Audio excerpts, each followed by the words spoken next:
Assalamualaikum warahmatullahi wabarakatuh.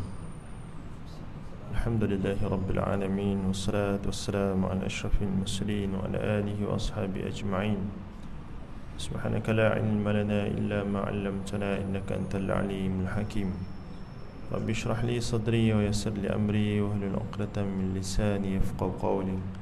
Rabbi yassir wa la tu'assir, Rabbi tammim bil khair. Amma ba'd. قال الله تعالى: أعوذ بالله من الشيطان الرجيم بسم الله الرحمن الرحيم من أجل ذلك كتبنا على بني إسرائيل أنه من قتل نفسا بغير نفس أو فساد في الأرض فكأنما قتل الناس جميعا ومن أحياها فكأنما أحيا الناس جميعا. Artinya, dengan sebab kisah pembunuhan kejam yang demikian itu kami tetapkan atas Bani Israel bahawasanya siapa yang membunuh seorang manusia dengan tiada alasan yang membolehkan membunuh orang itu atau kerana melakukan kerosakan di muka bumi, maka seolah-olah dia telah membunuh manusia semuanya. Dan siapa menjaga keselamatan hidup seorang manusia, maka seolah-olah dia telah menjaga keselamatan hidup manusia semuanya. Suratul Maidah. Subhanallahul azim. Para jemaah tuan-tuan, puan-puan, ibu ayah yang dirahmati oleh Allah, syukur kita pada pagi ini diberikan masa peluang oleh Allah untuk dapat bersama kita tunaikan salat fardu subuh secara berjemaah. Moga-moga setiap amalan salih kita semua diterima oleh Allah Subhanahu wa taala, insya-Allah. Allahumma amin. Insya-Allah pada pagi ini kita sambung kembali pengajian buku ataupun kitab kita ni, Mutiara Nabawi, pada bab tentang perkara pertama yang dihakimi oleh Allah Subhanahu wa taala di akhirat nanti. Daripada Abdullah bin Mas'ud radhiyallahu anhu, Nabi SAW bersabda: "Awwalu ma yuqada bainan nasi bid-dima'i." Hadis Bukhari. Perkara pertama ataupun perkara yuqada bainan nasi bid-dima', perkara terawal yang dihakimi di antara manusia adalah berkaitan dengan darah.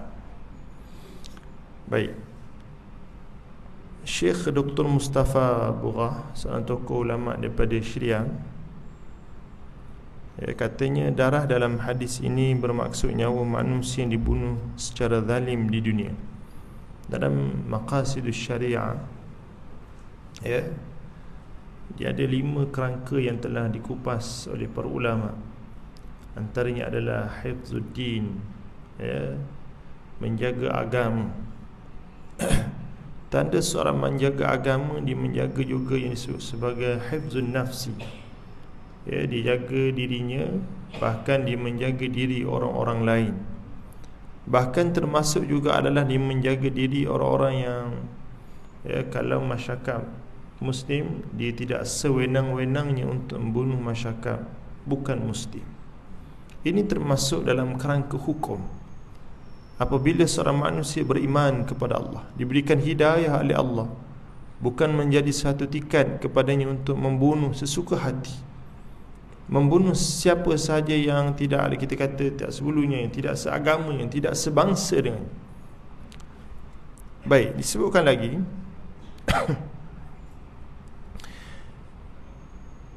Ibnu Dimani mengatakan bahawa hadis ini menunjukkan ketinggian darjah urusan berkaitan dengan darah pembunuhan, kerana yang terawal itu yang terpenting. Mungkin ada yang terfikir, tidakkah ia bercanggah dengan kenyataan bahawa solat ialah perkara pertama yang dihakimi Allah Subhanahu wa taala di akhirat. Menurut Iman Jalaluddin As-Sayuti, hadis ini tidak bercanggah sama sekali dengan sebuah hadis lain. Biasa kita dengar antaranya adalah perkara pertama yang akan dihisab di akhirat nanti adalah salat. Dalam perbincangan tentang iaitu dalam bab perkara terawal dihakimi antara manusia adalah berkaitan darah, kita tengok macam mana pandangan para ulama dalam memahami nas agama ini sebagai hadis. Hadis menyebut awwalu ma yuhasabu bihi 'abdu salatu. perkara awal yang akan dihitung seorang hamba ialah solatnya. Hal ini demikian kerana hadis pertama berkaitan dengan kezaliman hamba Allah, manakala hadis kedua dalam konteks ibadah. Baik, hubungan sesama manusia dalam hidup kita ini, Al-Quran menjelaskan tentang tugasan manusia di dunia ini adalah menjaga hubungan hablum minallah, menjaga hubungan dengan Allah. Disebut sebagai akidah, disebut sebagai tauhid. Tadi saya kata hafzuddin, menjaga agama. Baik, hubungan sesama manusia termasuk di antara perintah-perintah Allah. Ada manusia yang dia ini hanya memfokuskan tentang ibadahnya dengan Allah Azza wa Jalla. Bagus. Tetapi dalam masa yang sama dia tidak memperdulikan hubungannya dengan sama manusia. Disebut hablum minan nas. Dia tidak memperdulikan hubungan sama manusia mana. Kita baca dalam hadis-hadis lain, Nabi kata la yu'minu ahadukum, tidak beriman di kalangan kamu ini sehingga mana apabila ada di kalangan jiran kamu dalam keadaan jauh, dalam keadaan lapar, dia hanya fokus ibadah-ibadah. Sebab satu lafaz Al-Imam Sayyuti, dia hanya fokus solat, puasa, zakat, tetapi jirannya dalam keadaan kelaparan. Ini antara orang-orang yang Nabi kata tidak sempurna keimanannya kepada Allah Azza wa Jalla. Hal ini demikian kerana hadis pertama berkaitan dengan kezaliman hamba Allah, manakala hadis kedua tadi adalah konteks ibadah. Kedua-duanya menunjukkan kepentingan sebagaimana yang jelas pada permulaan hadis. Membunuh adalah kezaliman yang paling serius dan solat itu adalah ibadah yang terpenting dalam bab penjagaan sesama manusia. Kita baca dalam hadis-hadis Rasulullah seumpamanya dalam bab pembunuhan ini, betapa besarnya dosa membunuh sehingga mana dimuatkan dalam kitab Al-Kabair oleh Al-Imam Zahabi. Kitab Al-Kabair ini menyenaraikan 76 dosa besar, dan dosa membunuh diletakkan dosa besar yang kedua selepas syirik kepada Allah Azza wa Jalla.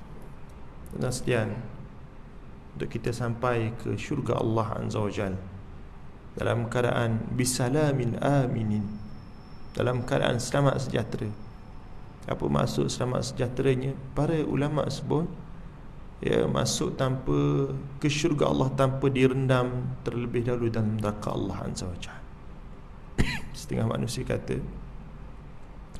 tak apa masuk syurga, janji tak apa masuk syurga, ataupun dikata macam ni, tak apa masuk neraka terlebih dahulu kemudian masuk syurga. Dia ingat neraka ni macam kepanasan dunia.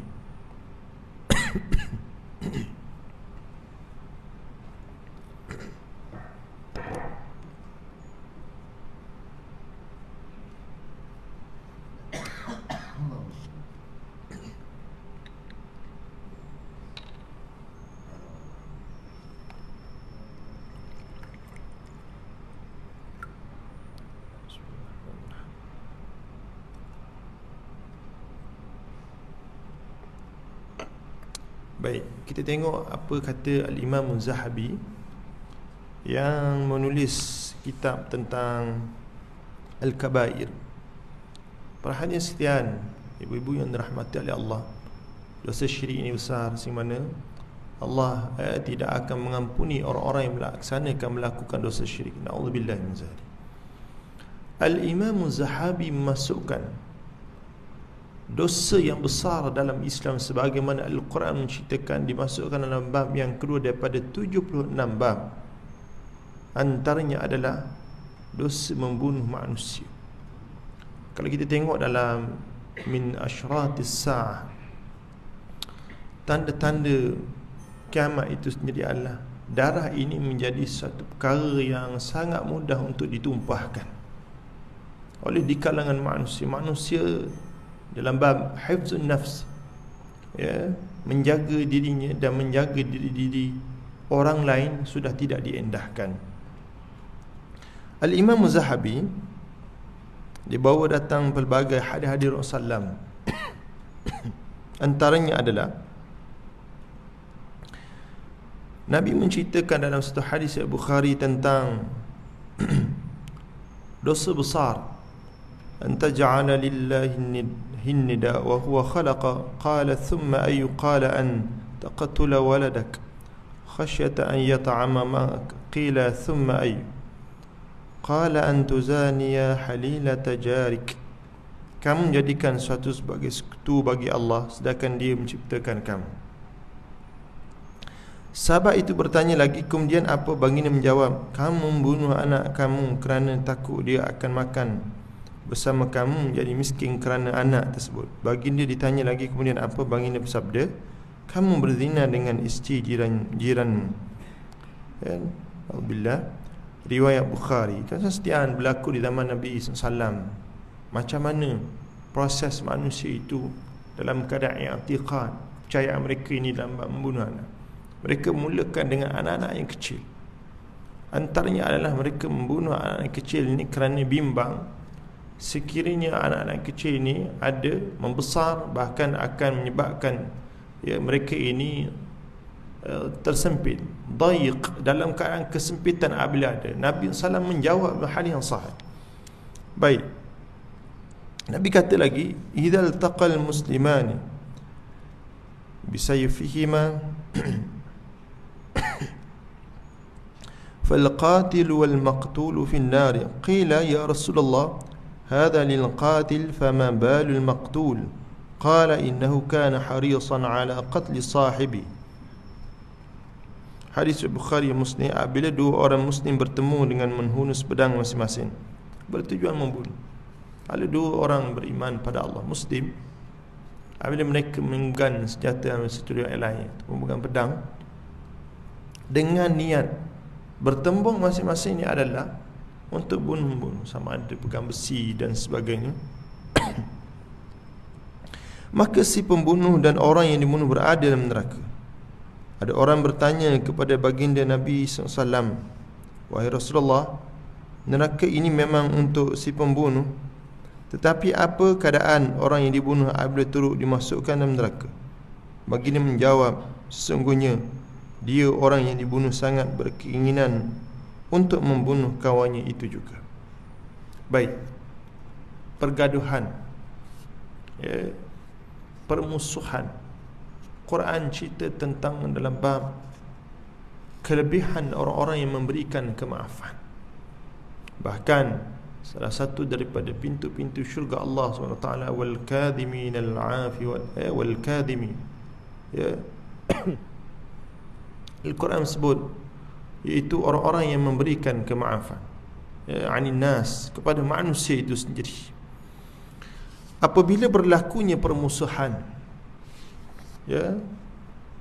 dalam kitab Al-Kabair menceritakan macam mana kita ini nak mengelakkan daripada pertumpahan darah. Disyarahkan oleh Al-Imam Sayuti.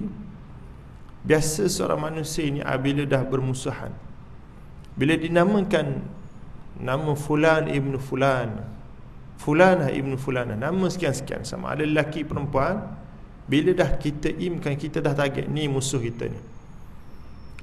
Kalau kita jumpa di antara nama sekian-sekian dengan ular ni, kita akan pukul dia dahulu sampai mati. Setengah masyarakat dia kata. Cara terbaik untuk kita menghadapi seorang manusia itu mengisytiharkan. Kita tak isytiharkan. Tiba-tiba dia kata kita jalan sekian-sekian, rumah nombor sekian-sekian, berlalu pergi daripada ini. Apa maksud berlalu pergi? Maknanya jangan menghadapi fasa-fasa kehidupan bertemu dengannya. Sekiranya apabila kita bertemu dengannya, dia apa-apakan kita.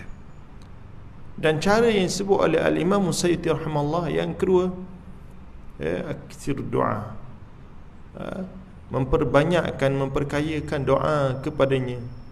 Apakah doa-doa itu? Doa-doa kebaikan. Bila kita doa kebaikan hatta kepada musuh-musuh kita yang beriman kepada Allah, yang pada satu ketika pernah diisytiharkan, kamu ni musuh pertama saya dan musuh saya sampai saya mati, bahkan 7 generasi. Baik. Berlalu pergi daripadanya, kemudian mendoakan kebaikan padanya. Nabi kata dalam satu riwayat daripada Ibn Umar, la yazalul mar'u fi fushatin min dinihi ma lam yatanaddamu bidamin haramin. Seseorang itu masih berada dalam lingkungan agamanya selagi tidak menumpahkan darah yang haram baginya membunuh seorang itu, ya, tanpa hak. Macam mana, bagaimana seorang itu melucutkan, mencabutkan agama yang ada pada dirinya, khususnya mencabut imannya daripada Allah Azza wa Jalla, mencabut keimanan, kepercayaannya kepada akhirat Allah. Satu ketika dahulu Ibn Umar menceritakan, ada seorang lelaki yang dia ini tidak, ya, berpuasa di bulan Ramadan, melaksanakan ketika kata solat. Tiba-tiba disebabkan kemarahan, Nabi pernah sebut dalam satu hadis yang lain, Nabi kata la taghdab, ya, jangan sekali-kali marah. Kesan marah dia akan buruk. Lelaki ni dia telah mengambil, ya, besi. Waktu mana dia mengambil besi, dia telah bertemu dengan Ibnu Umar radhiyallahu anhu. Bila bertemu, lelaki ini mengatakan, sesungguhnya fulan ibnu fulan, nama siang-siang lelaki ini, dia ada target, sekiranya aku bertemu dengannya, nescaya besi ini akan masuk kepada perut. Ibn Umar berucap, dia kata, membacakan satu hadis Rasulullah SAW, ya, seorang manusia itu sendiri, apabila dia menumpahkan darah seseorang manusia bighairil haq, tanpa hak, waktu itu dia tidak beriman pada Allah. Dibimbangi waktu mana dia niat menumpahkan darah saja, tiba-tiba mati seorang manusia itu sendiri. Bahkan orang yang membunuh itu juga mati, tidak sempat bertaubat pada Allah Azza wa Jalla. Na'udzubillahi min zalik. Baik. La tarji'u ba'di kuffaran yadribu ba'dukum raqaba ba'din. Janganlah kamu kembali menjadi kafir selepas kewafatanku, Nabi kata dalam hadis Bukhari dan Muslim, dengan saling berbunuhan di antara kamu. Katanya Ibn Jarir dan Ibn Umar yang mengisahkan, pada sekalian, zaman kita ini, kalau kita kata selepas daripada kewafatan Nabi SAW, yang adalah zaman akhir zaman yang benar-benar dia akan bergerak kepada fasal demi fasal tentang betapa murahnya nilai darah itu. Berlaku di mana-mana tempat, bergaduh sikit, berpukul sampai peringkat, bertumbuk sampai peringkat, ya, darah keluar dan sebagainya, membawa kepada kematian. Banyak kita baca di papers dan sebagainya, di dada-dada akhbar dan sebagainya, pembunuhan. Sebab kita kata kecil sangat, bukan setakat dalam negara kita, bahkan di luar negara sana. Kemudian dikatakan lagi, Bashir bin Muhajir berkata daripada Ibnu Buraidah, daripada bapanya, bahawasanya Nabi SAW bersabda, hadis Imam Nasai, laqad lu mu'minin a'zamu indallah min zawalid dunya. Demi Allah, pembunuhan seorang mukmin itu lebih besar di sisi Allah daripada hilangnya seluruh isi dunia. Seorang manusia memiliki isi dunia. Isi dunia yang paling baik, kata-kata daripada Ibn Umar radhiyallahu anhu adalah iaitu fiddah ataupun emas. Kita kata manusia, ya, keberhajatan kepada isi dunia secara umumnya, bahasa agama menyebut nakkan kepada emas. Betul ke tak? Betul, tuan-tuan. Buat program, apa dia buat program subuh bagaikan solat Jumaat, bagus. Gen subuh macam Jumaat. Buatlah, ya, dalam hadis Nabi kata, dalam satu hadis kata, man dalla 'ala al-khair ka fa'ilu. Siapa yang mulakan, dia akan dapat pahala sebagaimana tanpa mengurangi pahala, ya, orang yang mengikutinya. Baik, gen semua macam Jumaat, bagi duit, Ada setengah bagi RM3, RM5 pelajar-pelajar sekolah. Ada setengah buat pagi-pagi ni kambing bakar, tak bakar dan sebagainya. Saya baca semalam, keluar dekat laman sosial ni, dia nak bagi duit bukan setakat pada anak sekolah, kepada para jemaah yang datang ni RM5 seorang. Ada sekalangan aja kata RM10 seorang. Datang, kalau buat kawasan kampung bandar pun datang, cuba buat RM50. Kan?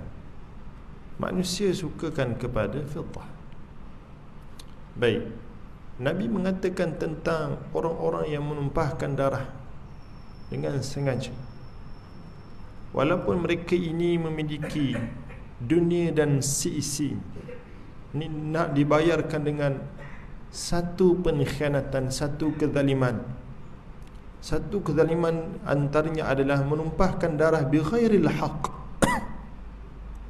Walaupun mereka memiliki dunia dan seisinya, memiliki emas, memenuhi dunia, mereka tidak dapat menembus kesilapan mereka itu sendiri.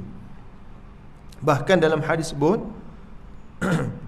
ya, lebih besar ya pembunuhan itu di sisi Allah Subhanahu wa taala. La yazalul mar'u fi fasuhatin min dinihi man lam yusib daman harama. Hadis Bukhari, seorang itu masih berada dalam lingkungan agamanya selagi tidak menumpahkan darah yang haram bagi membunuh seorang tanpa hak. Baik, macam mana seorang manusia itu dalam kerangka agama ya, menumpahkan darah tanpa sengaja orang-orang yang dia tanpa sengaja. Umpamanya saya buat contoh macam ni, kita berada di rumah, kita berada di jalanan, mana-mana tempat, waktu mana kita ini berada di rumah, tiba-tiba datang sark, pencuri, perompak dan sebagainya datang rumah kita. Kita nak mempertahankan harta benda kita, wajib. Kita nak mempertahankan diri kita ni, wajib.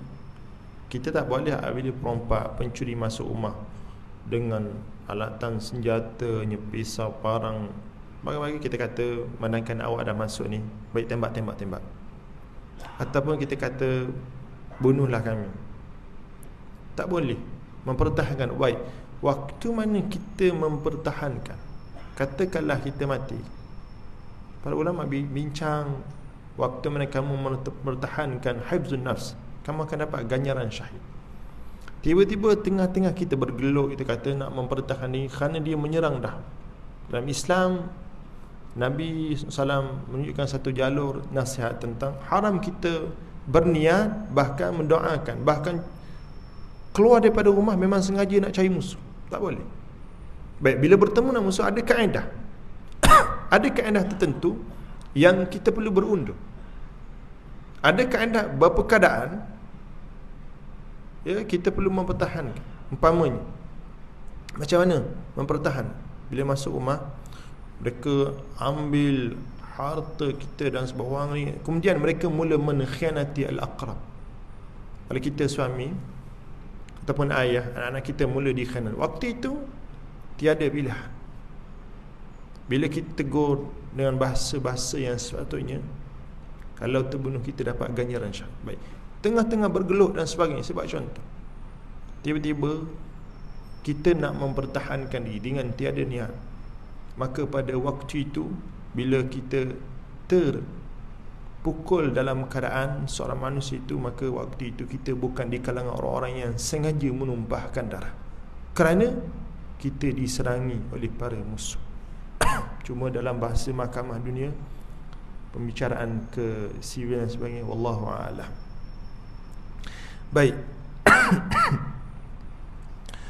Awwalu ma yuqada bainan nas kita baca hadis ni, akbarul kabair al-isyraku billah wa qatlun nafsi wa uququl walidain wa qulu zur atau qala wa syahadatu zur. Antara sebesar dosa daripada dosa-dosa besar ialah syirik kepada Allah. Hadis Bukhari daripada Anas bin Malik al-Ansari.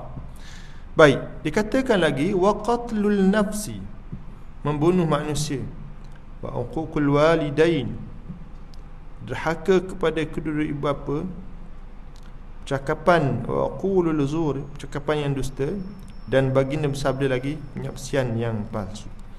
Daripada Humaid bin Hilal katanya, Bishr bin Ashim memberitahu kami, Uqbah bin Malik memberitahu kami daripada Nabi SAW, baginda bersabda, innallaha ab'alayya man qatala mu'minan qalaha thalatha.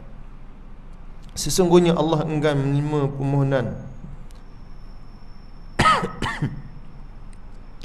permohonan keampunan daripada siapa yang bunuh seorang mukmin. Ya, beliau Uqbah berkata, baginda mengucapnya sebanyak 3 kali. Satu hari Nabi berucap di hadapan sahabat Nabi, antaranya adalah, ya, katanya Bishr bin Ashim, kami mendengar Uqbah bin Malik. Hadis ayat, ya, Imam Ahmad. Uqbah bin Malik ini Nabi berkata kepadanya, Nabi mengulangi kalimah yang sama sebanyak 3 kali. Ya, qalaha thalathan. Apabila Nabi berucap dalam beberapa kaedah ucapan Nabi, bila Nabi mengulangi kali yang kedua, Nabi ulang, maksudnya kali pertama Nabi sebut, Nabi ulang kali yang kedua. Dalam beberapa riwayat, apabila Nabi mengulangi kali yang ketiga, ini memberikan satu signal, satu makna yang sangat penting tentang pengucapan Nabi. Antaranya adalah Uqbah bin Malik pernah duduk bersama dengan Nabi SAW. Ya, Nabi bertemu dengan Uqbah ini, kemudian Uqbah meminta nasihat. Sarjana Islam bincang. Uqbah ini terkenal di antara orang-orang yang handal dalam memanah, memiliki tubuh yang sihat dan ramai yang bermusuhan. Nabi bimbang dan Nabi menyebut satu tanzir, satu peringatan yang penting. Nabi kata kepada Uqbah, innallaha ab'alayya man qatala mu'minan qala thalathan. Nabi ingatkan kepada Uqbah tentang satu peringatan yang Nabi ulang sebanyak qala thalathan, sebanyak 3 kali. Ini yang sebut kali yang pertama penting, kedua lebih penting, kali ketiga lagi penting. Nabi kata, membunuh seorang mukmin itu, baginda mengucapkan, ya, pengampunannya akan ditolak oleh Allah Azza wa Jalla. Manusia bila sengaja membunuh manusia itu sendiri, sebab itu dia ada hudud qisas. Katakanlah dia bunuh yang sengaja, dia perlu di qisas. Ya, kemudian dalam kaedah dalam Islam ni bayar diah dan sebagainya. Para ulama bincang, sekiranya ahli keluarga, ahli waris ini maafkan, dia dah bayar sekian-sekian dalam Islam, sekiranya sebuah hukumah ini berhukum dengan syariat, apakah di akhirat nanti dia akan dibicarakan lagi? Ulama khilaf. Kalau orang yang dibunuh itu dia nak agar dibicarakan lagi, maka seorang manusia dibicarakan, kalau dapat pengampunan Allah dia ke syurga, kalau tak dia ke neraka Allah. Sebab itu menumpahkan darah ini bukan suatu perkara yang boleh dipandang mudah-mudah. Baik.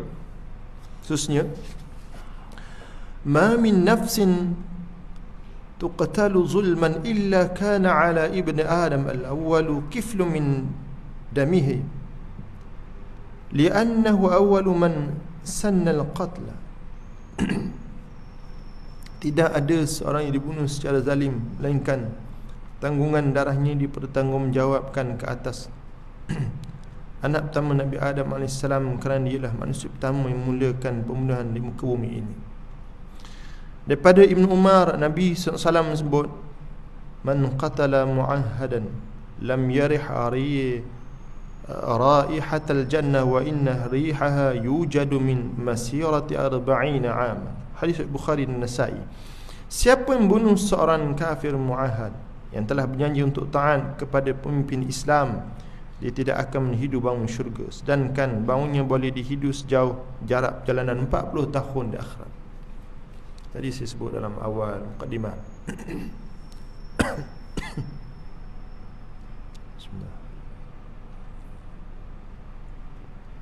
orang yang beriman pada Allah. Bukan tiket mereka ini apabila mereka tidak benci, bahkan kita kata tak setuju dengan kafir dan sebagainya. Lebih lagi kafir yang muahad. Apa maksudnya? Seorang yang kafir berjanji setia untuk taat kepada pemimpin Islam sebuah negara Islam. Kita sebab tidak seagama, tiba-tiba kita bunuh. Baik, Nabi kata, apa ancaman Nabi? Akhirat nanti dia tidak akan menghidu bau syurga Allah. Lam yarih raihatal jannah wa inna rihaha yujadu min masirati 40 am. Sedangkan baunya boleh dihidu sejauh jarak 40 tahun akhirat Allah perjalanan. Tidak akan mencium bau syurga Allah. Ini ancaman kepada orang-orang yang membunuh, orang-orang yang tak setia kepada para pemimpin Islam.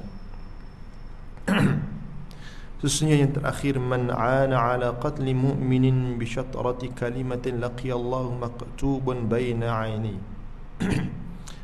Isu min rahmatillah, siapa membantu untuk membunuh seorang mukmin walaupun dengan separuh daripada satu perkataan, maka dia akan bertemu Allah pada hari kiamat dalam keadaan tertulis di antara kedua-dua belah matanya, dahinya, orang yang berputus asa dengan rahmat Allah SWT. Alhamdulillah. Tuan-tuan sekalian, perhatian, kita tak membunuh, kita tak pegang pisau, alatan senjata dan sebagainya. Kita tak buat. Tetapi kita mempromosi. Apa maksudnya? Kita sebut pada seorang manusia ini, supaya hubungannya semakin kuat, permusuhan yang membawa kepada pembunuhan. Contoh, A dan B sedang bergaduh. Kita ni kawan baik Nabi. Nak A kita kenal macam tu. Saya nak mention nama, nak sebut nama nanti ada. Tak ada pembunuhan. Cuma takut ada nama. Baik saya kata A dan B. Kita rapat Nabi, kita kata kepada B, kalau saya jadi awak ni, saya dah lama dah potong dia ni. Simpan buat apa senjata kat rumah? Kan? Ataupun kita message, bila lagi saya nak dengar B ni jadi arwah? Lambat. Dia tak bunuh, dia mempromosi. Na'udzubillah min zalik. Sekali itu dahulu pada pagi ini. Subhanakallah wa hamdika asyhadu an la ilaha illa anta astaghfiruka wa atubu. Alhamdulillahirabbil alamin. Allahumma salli ala Muhammad wa ala ali Muhammad. Allahumma faqihna fid din wa 'allimna ta'wil hikmah. Rabbana atina min ladunka rahmah wa hayyi lana min amrina rashada. Rabbana atina fid dunya hasanah wa fil akhirati hasanah wa qina 'adzaban nar. Sallallahu ala Muhammad wa ala alihi wa sahbihi wasallam. Alhamdulillahirabbil alamin. Assalamualaikum warahmatullahi wabarakatuh.